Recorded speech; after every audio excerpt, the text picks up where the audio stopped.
Mr. Rivers, I said, turning to him and looking at him as he looked at me, openly and without diffidence.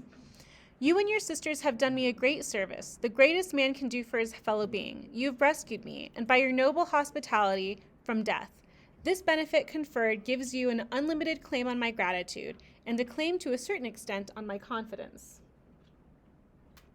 I will tell you as much of the history of the wanderer you have harbored as I can tell without compromising my own peace of mind, my own security, moral and physical, and that of others. I am an orphan, the daughter of a clergyman. My parents died before I could know them. I was brought up a dependent, educated in a charitable institution. I will even tell you the name of the establishment, where I passed 6 years as a pupil and 2 as a teacher. Lowood Orphan Asylum in Blankshire. You will have heard of it, Mr. Rivers? The Reverend Robert Brocklehurst is the treasurer.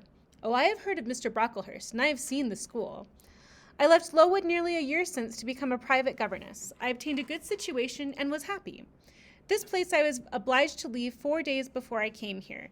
The reason of my departure I cannot and ought not to explain. It would be useless, dangerous, and would sound incredible. No blame attached to me.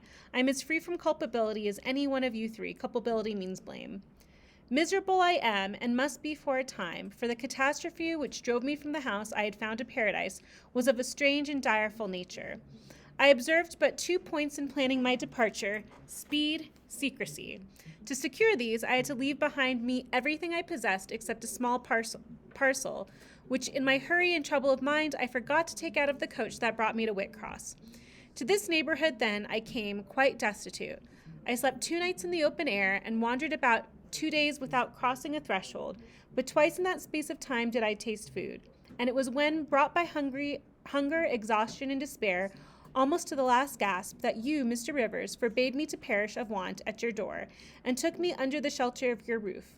I know all your sisters have done for me since, for I have not been insensible during my seeming torpor, and I owe to their spontaneous, genuine, genial compassion as large a debt as to your evangelical charity. Don't make her talk any more now, St. John, said Diana as I paused. She's evidently not yet fit for excitement. Come to the sofa and sit down now, Miss Elliot. I gave an involuntary half-start at hearing the alias. I had forgotten my new name. Mr. Rivers, whom nothing seemed to escape, noticed it at once. You said your name was Jane Elliot, he observed. I did say so, and it is the name by which I think it expedient to be called at present, but it is not my real name, and when I hear it, it sounds strange to me. Your real name you will not give? No. I fear discovery above all things, and whatever disclosure would lead to it, I avoid. You are quite right, I am sure, said Diana. Now do, brother, let her be at peace a while. But when St. John had mused a few moments, he recommenced as imperturbably and with as much acumen as ever. You would not like to be long dependent on our hospitality. You would wish, I see, to dispense as soon as may be with my sister's compassion, and above all with my charity. I am quite sensible of the distinction drawn, nor do I resent it. It is just. You desire to be independent of us? I do. I have already said so. Show me how to work or how to seek work. That is all I now ask. Then let me go, if it be but the meanest cottage, but till then allow me to stay here. I dread another essay of the horrors of homeless destitution. Indeed, you shall stay here, said Diana, putting her white hand on my head. You shall, repeated Mary, in the tone of an undemonstrative sincerity, which seemed natural to her.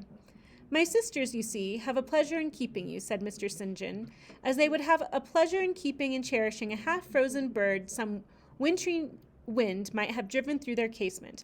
I feel more inclination to put you in the way of keeping yourself, and shall endeavor to do so. But observe, my sphere is narrow.